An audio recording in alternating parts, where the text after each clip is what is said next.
So the continuation of the study on DNA and the testimony, but when you have a lack of oxygen, that's referred to as hypoxia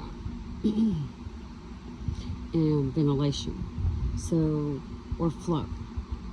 And sometimes it's almost like, if you're short of breath and you can't breathe, you stand in front of a fan. It's kind of why a dog puts his nose out the window, for that flow. And that's where you need more oxygen. So the lack of oxygen on the cells is hypoxemia, and it requires pressure. It's not a flow problem or a ventilation problem. And that's what we call PEEP, and it holds the alveoli open instead of them collapsing. It's about to come off. Oh, it takes forever.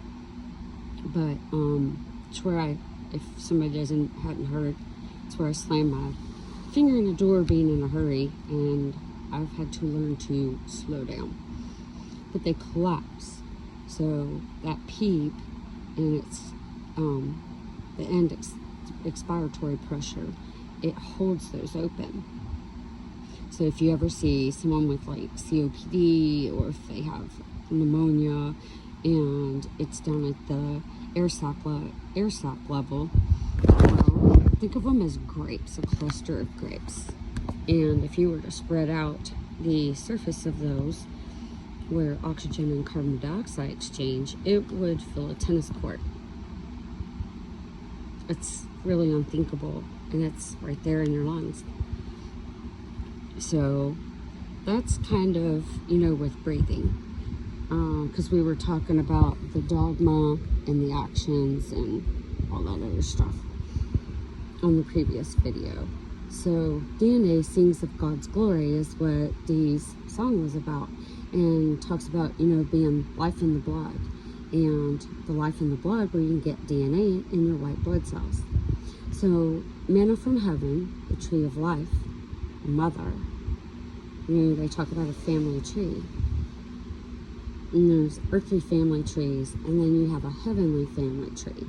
And the inheritance of the sons and daughters is a gift from heaven, spiritual and physical children. So DNA speaks and reads as a book, and God rewrites your story. Thoughts become a part of you. And Jesus said, "Did I not say ye are as gods, little g? Because you are what you think." And that's significant here in just a little bit more in the study. So heart's failing in Strong 674. Apos and it means sense growing cold. The heart's growing cold. To breathe out, fainting, heart's failing, separate from. And the root word is soul, so separate from the soul. To become faint because of loss of breath. In other words, they've lost the gift of life, the breath of life, and that's to have free will. It's not necessarily physical, because you remember the serpent said, "Oh, ye shall not surely die." Well, they were thinking physical at that moment, but it was the ability to have free will. It's a loss of morale, become disheartened, like lapsing into a temporary unconsciousness.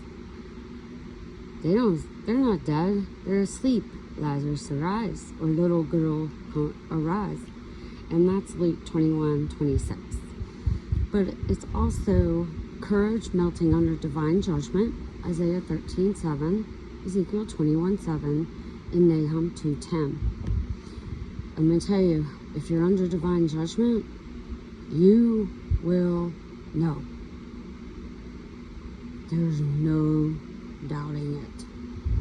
So ebbing away in Jonah 2:7, and inner strength draining out, Genesis 42:26. And it reminds me of trying to wear out the saints, because God, being sovereign, will allow it, because if you're depending on your own strength, you're not going to be able to endure and to stand. In Luke 21, Jesus gathers those threads into a single vivid scene. Man's collective breath seems to leave the body when God intervenes in history. His story. So, the shaking of heavenly powers recalls Haggai 2:6 and Hebrews 12:26, and it signals the decisive reordering of creation. Luke 21:26 contrasts sharply. Feigning, which is the feigning, versus steadfastness. In steadfastness, it's Luke 21:28 and 1 Thessalonians 5:6-8. A literary dividing those overcome by fear with those upheld by hope, and it's the anchor of the ship, anchor of hope. And Luke was known as the great physician, and we know who the great physician is for ultimate healing. In Luke 21:28, assurance for the redeemed, the same event drains believers of life, fills believers with confident expectation. Titus 2:13. And these are Bible verses. If somebody's watching this and doesn't know all of these, it's different Bible verses that correlate. So watch and pray. Luke's gospel repeatedly links end-time vigilance and prayerful dependence. Luke 21:36. And in spiritual alertness, counteracts the very fainting heartedness described by Strong 674. And that's the heart's failing.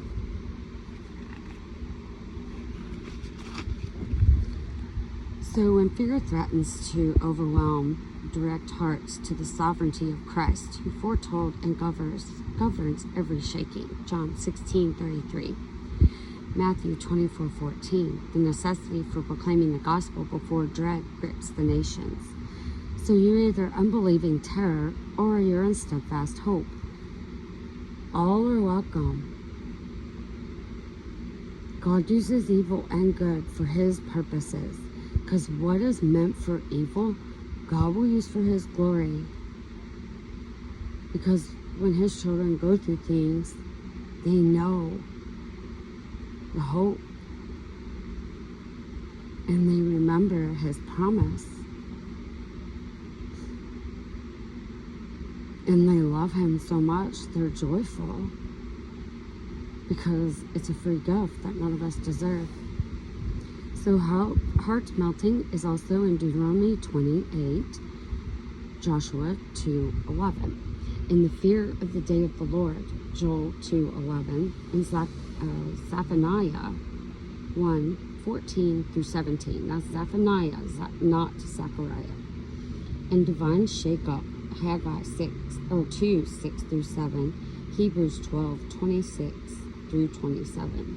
And hope and redemption, Romans 8:23, and 1 Peter 1:13.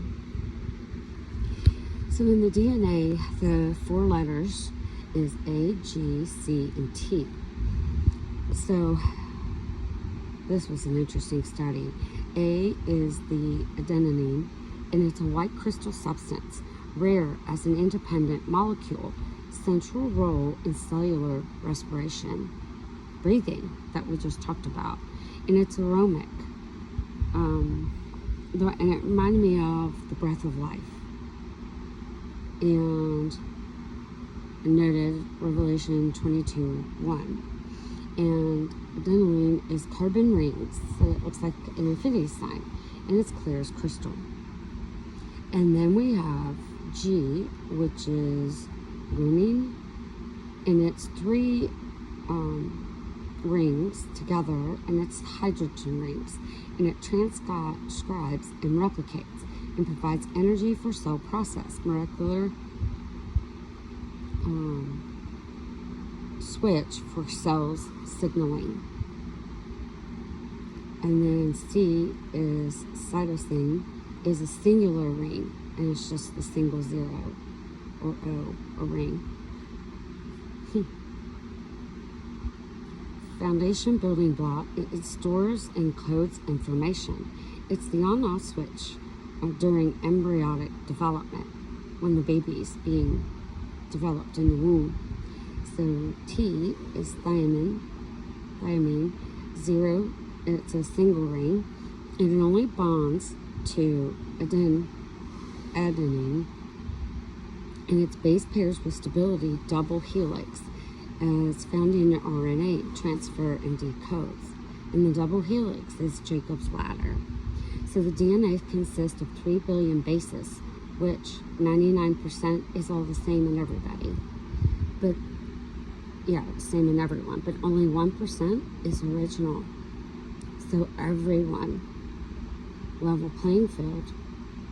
What makes you you is the 1%, and nobody can steal that. So if you think about it, it says that it only bonds to adenine, so the A and the T, and then the G and the C, they bond. That's the order that they go. So, thiamine, it absorbs UV light, and too much is called a thiamine dimer, and it destroys.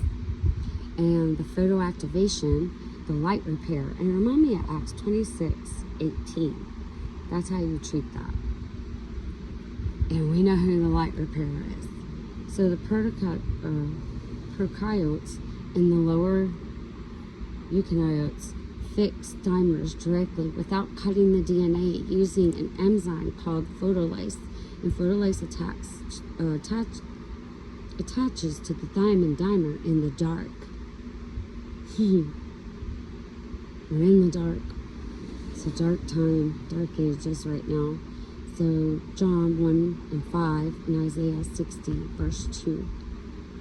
Found that very interesting. And you can see, the photoactivation reminds me of the lightning bugs, and I started seeing them again. Reminds you of hope.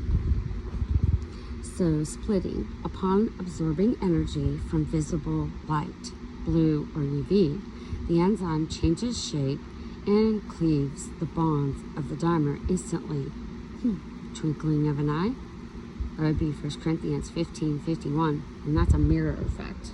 15, if you reverse it, it's 51 in a mirror. And it restores 2 thiamines to their normal monomer state. And it reminds me of dry bones come alive. Ezekiel 37:1-14. So the failure to repair leads to severe conditions, a hypersensitivity to light, which is the cancer of the skin, and the skin's the largest organ. And repairing for severe conditions reminds me of James 1:7, verse 17. And it crying out to the rocks to fall on them and hide them. Revelation 6:15-17. So the transfusion of liquid gold is not a faith. It remains in a fallen state. Plasma, that's the remnant that's from trauma, that's left over from trauma. Infusion, to fuse things together because it's not theirs. But that's not a faith. That's another way. So they remain for the plasma is drinking from the cup of Jesus, and that's trauma, and there's power in the blood. Yeah. There's your trauma in taking the golden liquid. That's your plasma in your blood, the yellow liquid. So it must, your thoughts, what you think, must match the heart. Because the heart is the seat of the fire and baptized by the Holy Spirit. So taking that golden liquid, thinking that's going to save your hide and you can steal an inheritance, it's all about the heart. Faith, hope, and love. But the greatest is love. So no love, no power. God wins. Victory declared. So the heart of a mother, my mother and my brother and my sisters, That's what Jesus was talking about. And it's spiritual, not physical, and all are invited. And that's found Matthew 12:49 through 50, Mark 8:34 through 35, and Luke 8:21.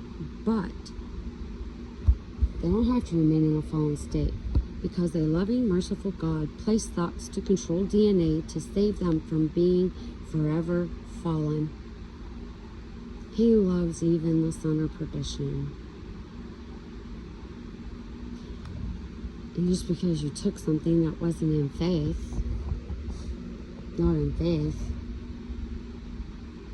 if you believe, he forgives you.